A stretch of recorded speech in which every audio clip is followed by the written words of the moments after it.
say a mother's love is the most powerful force on earth. But what happens when that love turns into something dark, twisted, and dangerous? This is the chilling true story of a mother, a daughter, and a man whose influence turned a once loving home into a nightmare. And how, in one desperate moment, everything came crashing down. Ivanka never imagined she would one day become a widow. She had spent years building a beautiful life with her husband, Rocky, and their daughter, Jenny. Their home was warm, filled with love and laughter, a place where memories were made every single day. Every morning, the smell of coffee and fresh toast drifted through the kitchen as Ivanka packed Jenny's lunch and kissed her forehead before she rushed off to school.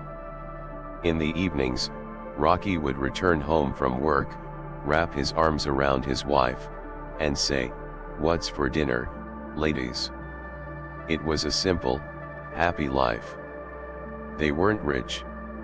They didn't live in a mansion. But they had each other, and for Ivanka, that was all that mattered. But happiness, as Ivanka would learn, is fragile. It can shatter in an instant.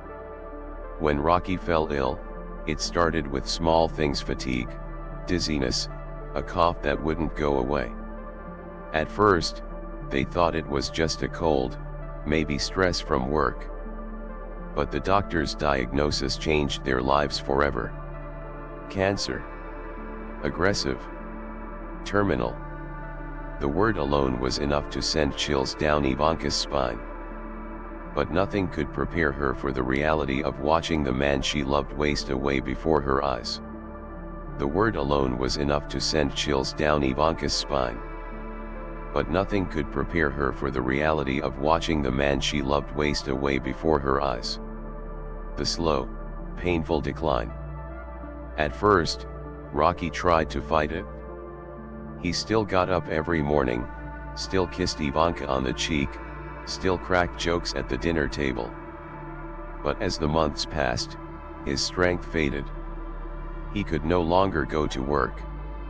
He barely had the energy to get out of bed. The man who once carried Jenny on his shoulders could now barely lift his own hands. Ivanka became more than just his wife, she became his caretaker. She spent sleepless nights at his bedside, feeding him, bathing him, giving him his medication. She held his hand when the pain became unbearable, whispering, "I'm here, love. I'm right here." Jenny, only 16, tried her best to help. But how do you help when you're just a child watching your father fade away? She would sit by his bed, telling him stories about school, about her soccer games. He always listened, always smiled, even when he was too weak to respond. Then, one evening, it happened. Ivanka had been making soup when she heard the sound, a weak, raspy breath, followed by silence. She ran to the bedroom, her heart pounding. Rocky's chest had stopped moving. "Rocky." She shook him gently. "Wake up, love." But he didn't. The realization hit her like a tidal wave. He was gone. The love of her life, the father of her child, the man who had been her world, was no more. The laughter was gone. The warmth was gone. Even the air seemed heavier, filled with the weight of grief. Ivanka tried to be strong for Jenny. She woke up every morning, made breakfast, packed lunches. But she was just going through the motions.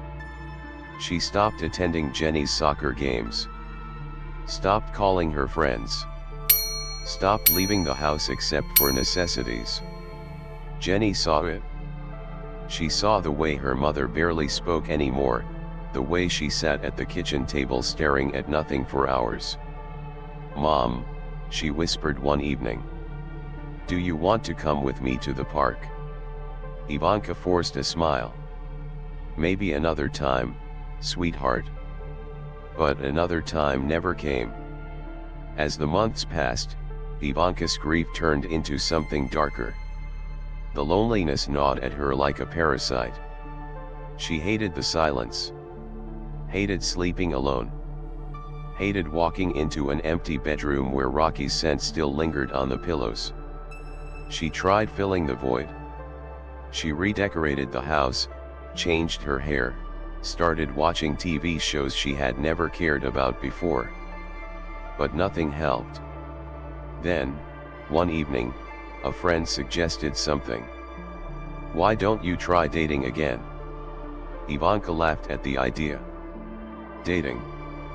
She wasn't ready. She would never be ready. But that night, as she lay in bed staring at the ceiling, the idea lingered. Maybe, just maybe, she could try. She wasn't looking for love. Just companionship. Someone to talk to. Someone who would make her feel something again. And that's how it all began. At first, the dating apps felt ridiculous. The conversations were shallow. The men were uninterested in anything beyond fleeting companionship. She deleted the app. But then, she met Tom. It wasn't online. It wasn't planned. She was out grocery shopping, minding her own business, when she bumped into him. He was tall, confident, with a voice that was smooth as silk. He had an easy smile, the kind that made you feel special, important.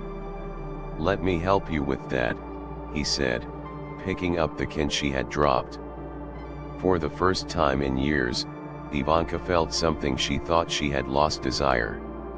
Tom was charming. Too charming. He knew exactly what to say, exactly how to make her laugh. And by the time she walked away, she realized something that scared her. She wanted to see him again.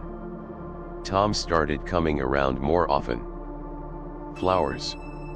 Compliments. Late-night talks that stretched into early mornings. For the first time in a long time, Ivanka felt alive again. But Jenny wasn't fooled. She saw the way Tom looked at her mother, not with love, but with control. She saw how her mother changed, laughing too loudly, dressing differently, seeking Tom's approval in ways she never had before. And worst of all, she saw the way Tom looked at her. A lingering gaze. A smirk. A comment that felt just a little too personal. Jenny knew something was wrong. She just didn't know how bad it was going to get. From the moment Tom entered their lives, Jenny sensed something was wrong. At first, it was just little things. The way he always seemed to be around. The way he inserted himself into conversations that weren't meant for him. The way he watched her, not in a fatherly way, but in a way that made her stomach turn. And then there were the comments. Subtle at first. "You're growing up so fast, Jenny. Turning into a beautiful young woman," said with a smile that didn't quite reach his eyes. Then, more intrusive. "You must have boys chasing after you, huh?" Jenny would force a laugh, change the subject.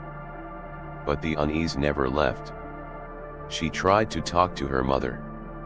"Mom, something about Tom feels off." But Ivanka only sighed. "Jenny, I know this is hard for you. But Tom is good to me. He makes me happy. You want me to be happy, don't you?" And just like that, Jenny was dismissed. Annie had always known her mother as a strong woman. Loving. Protective. Fiercely devoted to her family. But now, it was as if Tom had flipped a switch inside her. Ivanka, who once never left the house without looking put together, suddenly started dressing differently: bold colors, short skirts, too much makeup. Her quiet, reserved nature was replaced by loud laughter, reckless decisions, and a desperate need to please Tom. Their once pristine home became messy. Dishes piled up in the sink. Laundry sat unfolded for days. Jenny would come home to find empty wine glasses on the table, perfume lingering in the air, and her mother draped over Tom like a lovesick teenager. The worst part? Ivanka didn't seem to notice or care. She was losing herself. And Jenny had never felt so alone. One evening, Jenny was walking down the hallway when she overheard whispers coming from the living room. She wasn't trying to eavesdrop. But something in Tom's tone made her stop. "She's turning 18 soon," he murmured. "I know," Ivanka whispered back, uncertainty in her voice. "It's not a big deal," Tom continued smoothly. "She's an adult.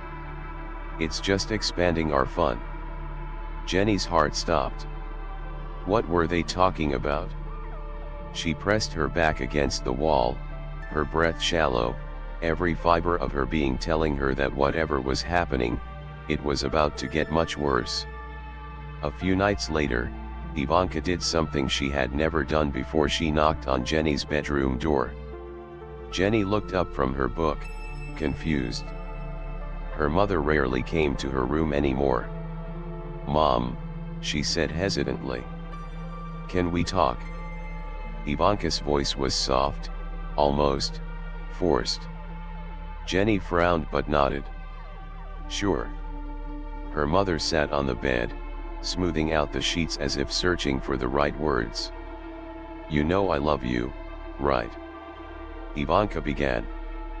"Of course," Jenny replied slowly. "And you know how much Tom means to me." Jenny stiffened. "Mom, what is this about?" Ivanka took a deep breath. "Tom and we've been talking. We think it's time you grew up a little. Time you became a part of our family in a new way." Jenny's stomach dropped. "What the hell are you saying?" "Jenny," her mother reached for her hand, but Jenny pulled away. "It's not as bad as you think. It's just a way for us to be closer. To bond." "No," Jenny said, shaking her head in disbelief. "This is sick. Both of you are sick." Ivanka's eyes darkened. "Don't be dramatic," she said sharply. "This is love. Tom loves me. And he loves you too. You just have to trust us." Jenny felt bile rise in her throat. "I won't do this," she spat. "I don't know what's wrong with you, but you're not my mother. Not anymore." That's when Tom appeared in the doorway. He leaned against the frame, arms crossed, a smirk playing on his lips. "Everything okay in here?" he asked. Jenny stood up, her whole body shaking. "Stay the hell away from me." Tom chuckled, stepping closer. Now, is that any way to talk to your future stepdad?" "You're disgusting," Jenny hissed. His smirk widened. "Or maybe you're just scared of how much you'll enjoy it." That was the moment Jenny knew she had to get out. She bolted past them, ignoring her mother's pleading voice, ignoring Tom's laugh. She ran down the stairs, grabbed her coat, and flew out the front door. Jenny didn't know where she was going. She just ran. The cold night air stung her skin, but she didn't care. She had to think. She had to find help. But who would believe her? Who would believe that her own mother had betrayed her like this? She had no proof. No one had seen what she had seen. No one had heard what she had heard. And worse, she had a terrifying thought. What if her mother didn't just stand by? What if she helped him? She stopped running, gasping for breath. She had to go back. She had to get her things. Her money. Her documents. She couldn't just run with nothing. But could she make it back inside without them stopping her? She didn't know. But she had no choice. She turned around and started walking home. Jenny's legs burned from running, her breath coming in ragged gasps as she stood outside her own home. She had made the decision to leave, to escape the nightmare her life had become. But she couldn't just run forever. She needed her things, her ID, some money, clothes, anything to help her start over. As she stood there, staring at the front door, she felt the weight of what had just happened pressing down on her. Her own mother had betrayed her. And Tom was worse than she ever imagined. For a moment, she thought about calling the police. But what would she say? That her mother wanted her to be part of something twisted? That her mother had lost herself to a man who had turned their home into a prison? Would anyone believe her? She swallowed hard. No, she had to do this on her own. Get her things and disappear. She took a deep breath and stepped forward. The front door creaked as she pushed it open. The house was quiet, too quiet. The kind of quiet that made the hair on the back of her neck stand up. She moved quickly, stepping lightly as she headed toward the stairs. Her room was just at the top. She just needed 5 minutes to grab her bag and get out. She reached the first step when she heard it. A low voice from the living room. "You shouldn't have run, Jenny." She froze. Tom. He was sitting on the couch, one arm draped lazily over the backrest, a smirk playing on his lips. A glass of wine sat on the table next to him, the deep red liquid swirling as he lifted it to his lips. "You scared your mother," he continued, his voice calm, too calm. "She's been crying since you left." Jenny didn't move. "I just came to get my things," she said, trying to keep her voice steady. Tom raised an eyebrow. "Your things?" He chuckled, shaking his head. "Now, that's not very fair, is it? After all your mother's done for you, and after all I've done for her." Jenny clenched her fists. "I don't want to hear this. Just let me go." Tom sighed dramatically, setting his glass down. Jenny, always making things so difficult." He stood up. Her pulse quickened. "Sit down," he said. "No. I wasn't asking." Jenny took a step back, her heart slamming against her ribs. "Where's my mother?" she demanded. Tom tilted his head, amused. "Sleeping," he said simply. "Poor thing. She was so worried about you, I had to help her calm down." A chill ran down Jenny's spine. "What do you mean?" she whispered. Tom took a step toward her, then another. "She trusts me," he murmured. "She listens to me. And you know what, Jenny? Soon, you will too." Jenny's eyes darted around the room. She had to get out. Now. But before she could turn, before she could move, Tom reached out. His fingers brushed against her arm, and something inside her snapped.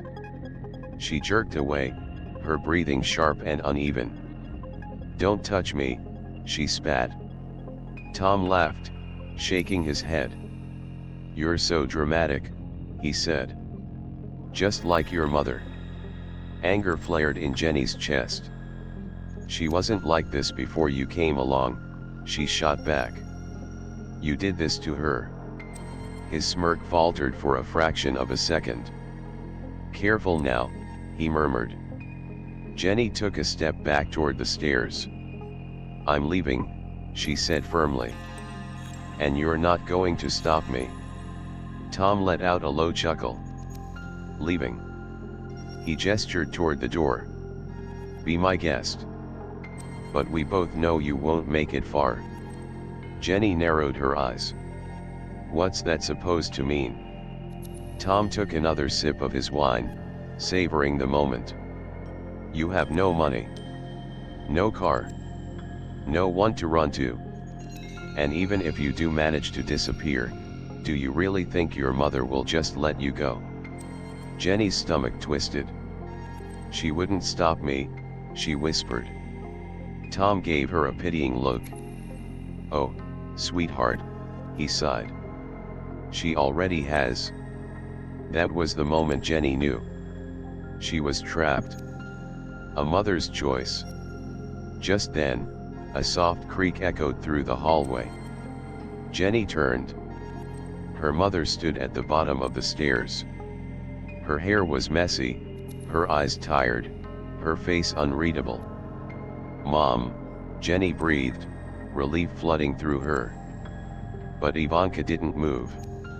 She just stood there. Silent. Mom, please, Jenny begged. Tell him to let me go.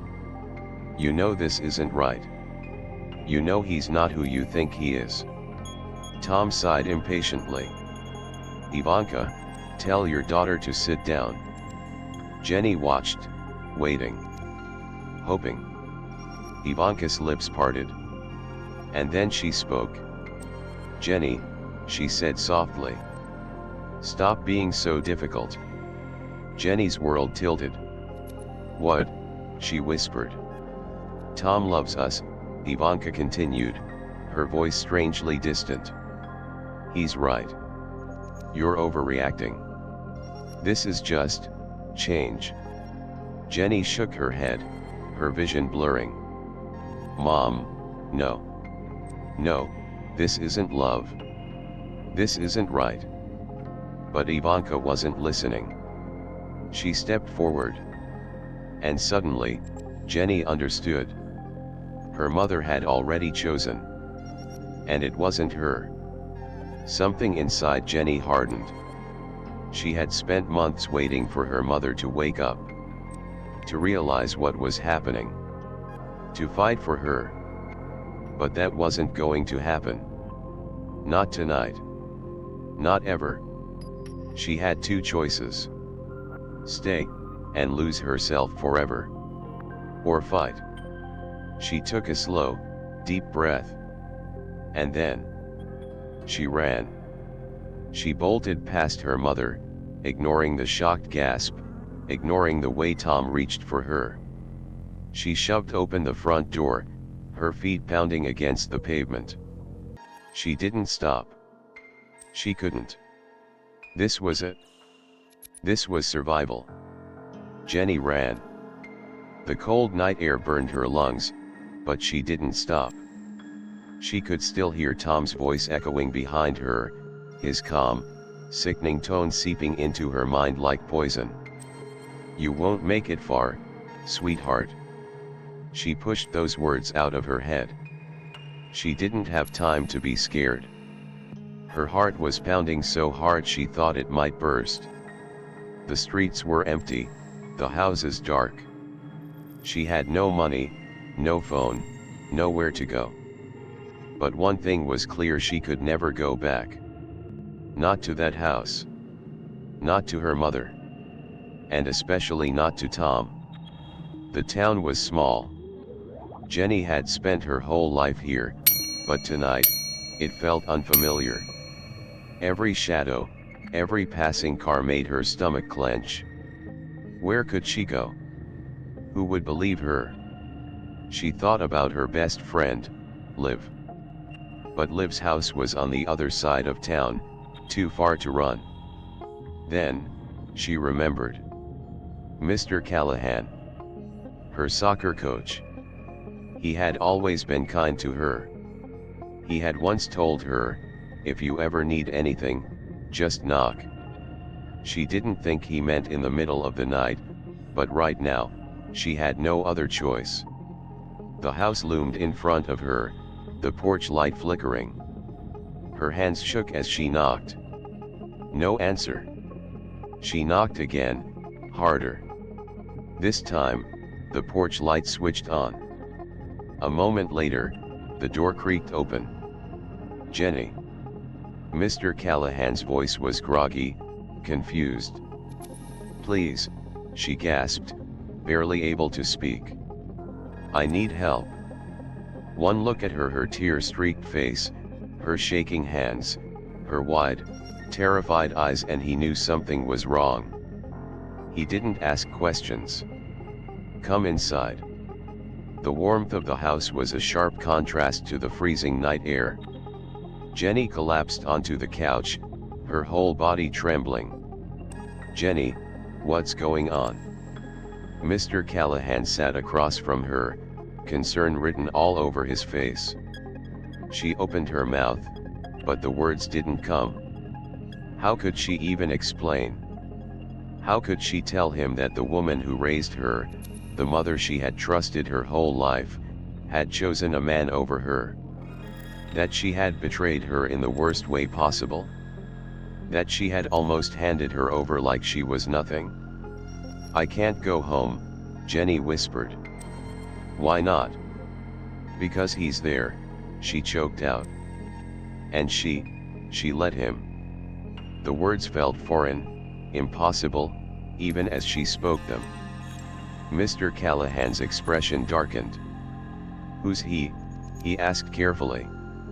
"Tom," Jenny said, her voice barely above a whisper. "My mom's boyfriend. He's not who she thinks he is.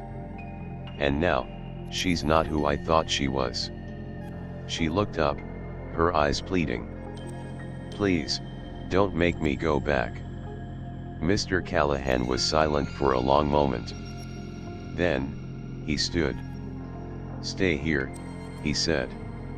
He walked to the kitchen, picked up the phone, and dialed. Jenny's stomach twisted. Was he calling the police? No, it was too soon. It had only been minutes since she arrived. Then she heard it. "Ivanka, it's me. Where's Jenny?" Jenny shot up from the couch. "No," she whispered, panic flooding her veins. Mr. Callahan held up a hand, signaling for her to stay quiet. "She ran off," he said into the phone, pretending he didn't know the truth. "That must be scary. You must be worried sick." Jenny clenched her fists. She wasn't the one who was scared. Ivanka wasn't the one in danger. She was. "You're right," Mr. Callahan said after a moment. "Teenagers act out. But if she comes here, I'll call you right away." He hung up. The room was silent. Jenny's voice shook. "Why did you do that?" "Because," Mr. Callahan said, his face grim, "if she knows you're here, she'll come for you. And I needed to know what she'd say. And she lied." Jenny's breath caught. "What did she say?" she whispered. "That you had a temper. That you were acting out. That she and Tom had been trying their best, but you were out of control. That she just wanted to bring you home and keep you safe." Jenny felt like she might throw up. "And you don't believe her, right?" she asked. Mr. Callahan exhaled. "I believe you," he said firmly. Jenny collapsed back onto the couch. Someone believed her. Someone finally believed her. "What do we do now?" Jenny asked. "We go to the police." Jenny hesitated. "What if they don't believe me?" "We make them believe you," Mr. Callahan said. "But we do it carefully. Your mom and Tom don't know I've spoken to you. That gives us time."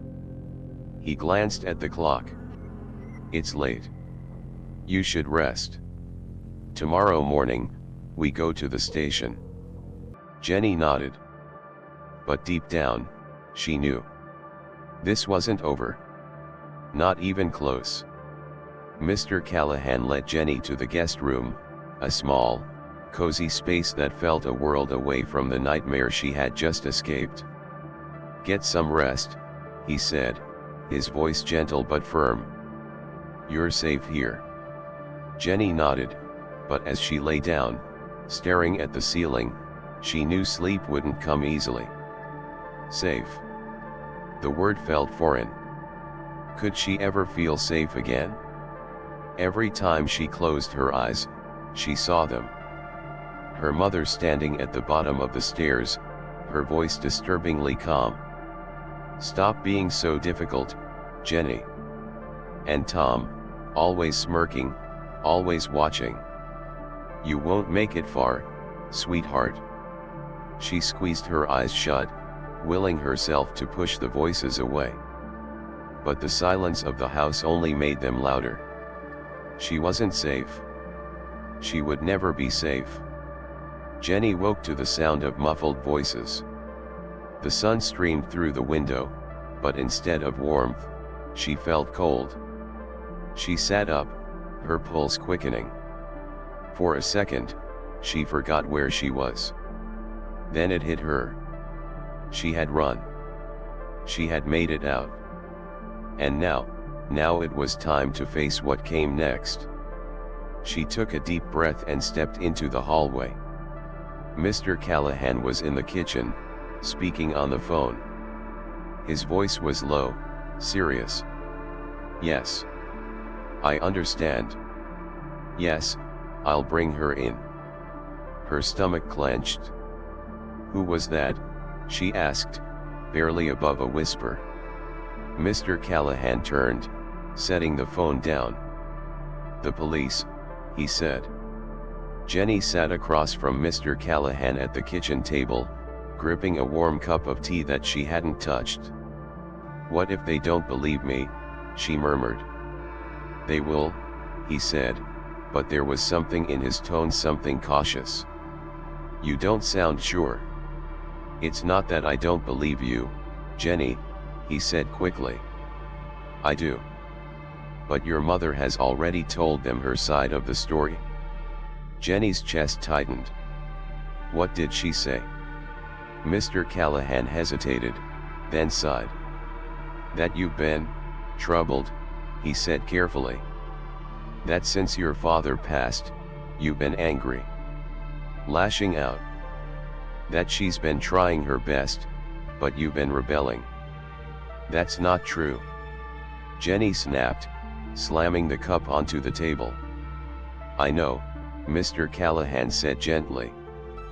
"But listen to me, your mother is playing the long game. She's setting up a version of events that makes you look unstable. If we're not careful, they'll believe her." Jenny felt a wave of nausea. She had been right. Nobody was coming to save her.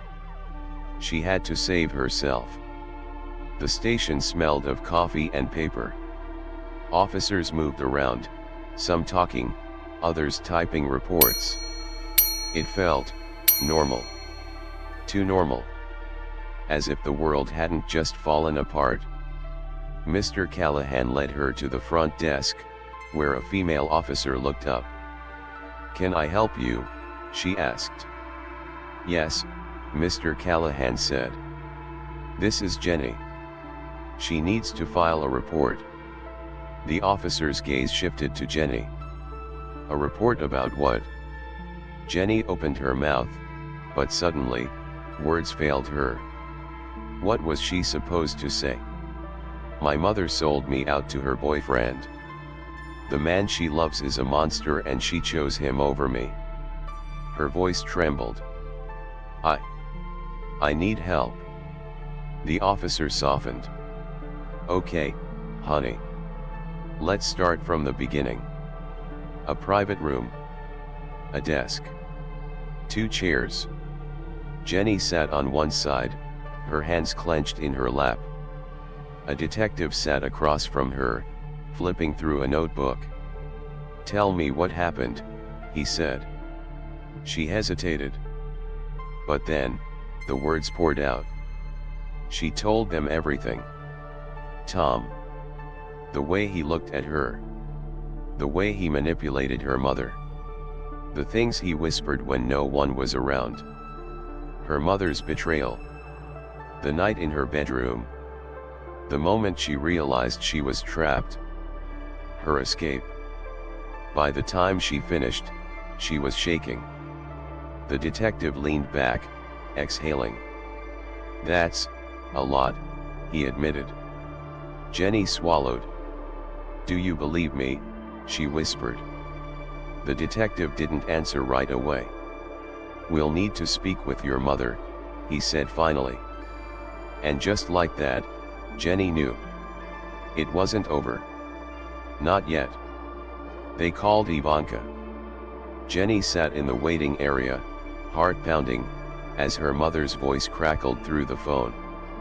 "She ran away," Ivanka said, sounding distressed. "We've been so worried. I knew she was acting out, but I never thought she'd go this far." Jenny clenched her fists. The detective's voice was firm. "Your daughter is saying something very different, ma'am." "Of course she is," Ivanka said. "She's confused. You know how teenagers can be. They get something in their head and convince themselves it's real." Jenny wanted to scream. But then, she heard it. The detective's tone changed. "Your daughter is accusing Tom of inappropriate behavior," he said carefully. "Do you deny this?" A pause. Then Ivanka laughed. A soft, disbelieving chuckle. "Detective," she said sweetly. "Tom loves Jenny. We both do. She just doesn't understand." Jenny felt her stomach drop. The words hung in the air. "Tom loves Jenny. We both do." The detective's jaw tightened. "Thank you, ma'am," he said. "That'll be all for now." He hung up and turned to Jenny. His expression had changed. "You're safe now," he said. And for the first time, Jenny believed him. Jenny sat in the cold interrogation room, her fingers gripping the edge of the table. The weight of her mother's words still lingered in the air. "Tom loves Jenny. We both do. She just doesn't understand." It wasn't just a betrayal anymore. It was an admission. The detective sitting across from her exhaled, rubbing his temple. "Jenny, I need you to be completely honest with me," he said. She met his gaze. "I have been." "I believe you," he said slowly, choosing his words carefully. "But your mother, she's trying to frame this differently.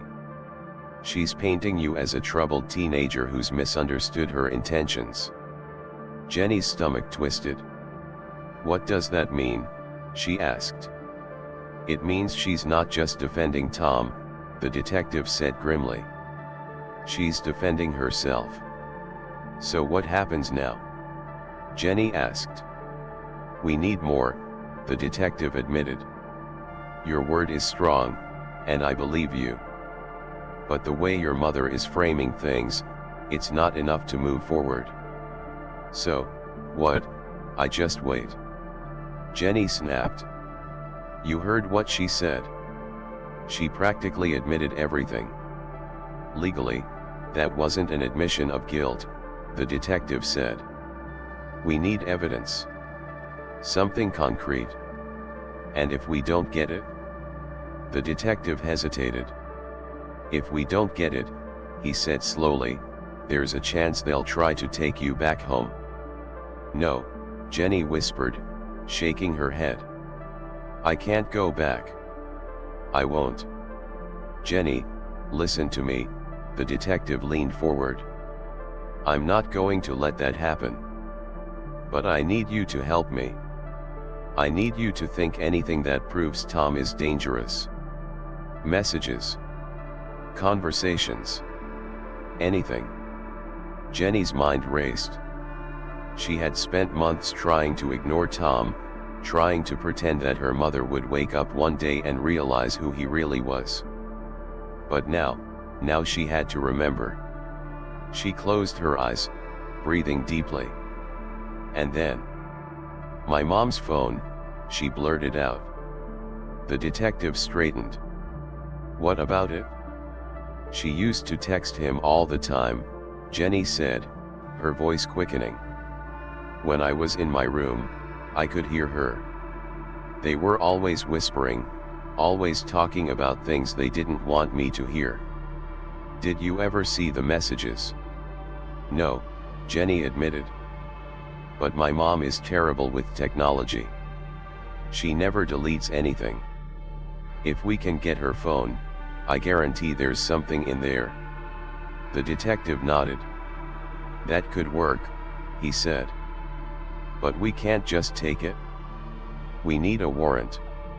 And to get that, we need probable cause. So, what do we do?" The detective considered for a moment. "We get them to make a mistake." "What do you mean?" Jenny asked. "We need them to say something they don't realize is incriminating," the detective explained. "Your mother is trying to manipulate the situation, but if she and Tom slip up, we can use that." "And how do we do that?" "We call them." Jenny froze. "You want me to call them?" "Yes," the detective said. "If Tom says something inappropriate or your mother defends him in a way that suggests she knows what he's done, that could be enough to push for a warrant." "I don't want to talk to them," Jenny admitted. "Not after everything." "I know," the detective said, his voice softer now. "But you don't have to do this alone. We'll be recording everything. I'll be in the room. If you don't want to, we'll find another way." Jenny swallowed hard. She wanted this to be over. She wanted Tom gone. She wanted her mother to face what she had done. "I'll do it," she said. The phone rang once. Twice. Then, "Jenny." Ivanka's voice was soft, almost fragile. "Mom," Jenny forced herself to keep her tone neutral. "I want to come home." The detective gave her an approving nod. "Oh, sweetheart," Ivanka's relief was instant. "I knew you'd come around. Tom and we were just talking about how much we missed you." Jenny clenched her jaw. "Mom," she said carefully. I need to understand. Why did you say what you said to the police?" A pause. Then, "Because you misunderstood, honey," Ivanka said gently. "Tom and we just wanted to bring us all closer together. He loves you, Jenny. You need to let go of this anger." "Mom," Jenny's voice trembled. "That's not normal. That's not okay. You have to see that. You're too young to understand," Ivanka said, her tone eerily calm. "One day, you will. And then." "Ivanka," Tom's voice entered the call. "Stop explaining. She knows the truth. She's just scared to admit it." The detective hit stop on the recorder. "That's it," he said. "That's our proof. It all happened so fast." The next morning, Jenny sat in a patrol car as officers arrived at her house. She watched as her mother opened the door, looking shocked as officers pushed past her. Tom, sitting on the couch, barely had time to react before two officers restrained him.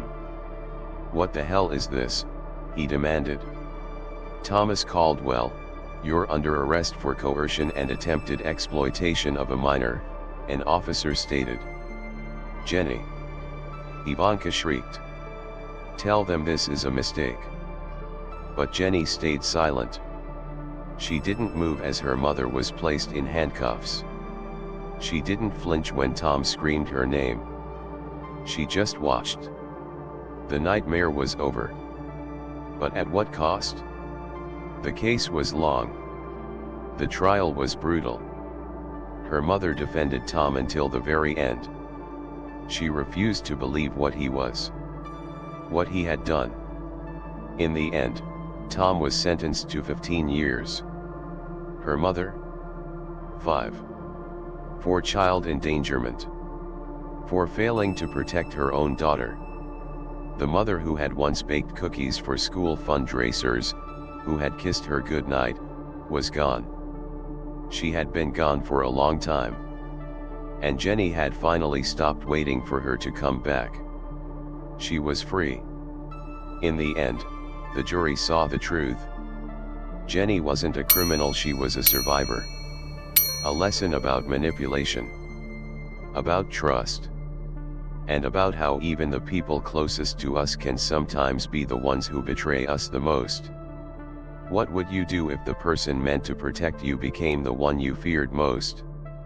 Jenny's story is tragic, but it's not unique. There are many out there who suffer in silence. If you or someone you know is in a dangerous situation, speak up. Seek help.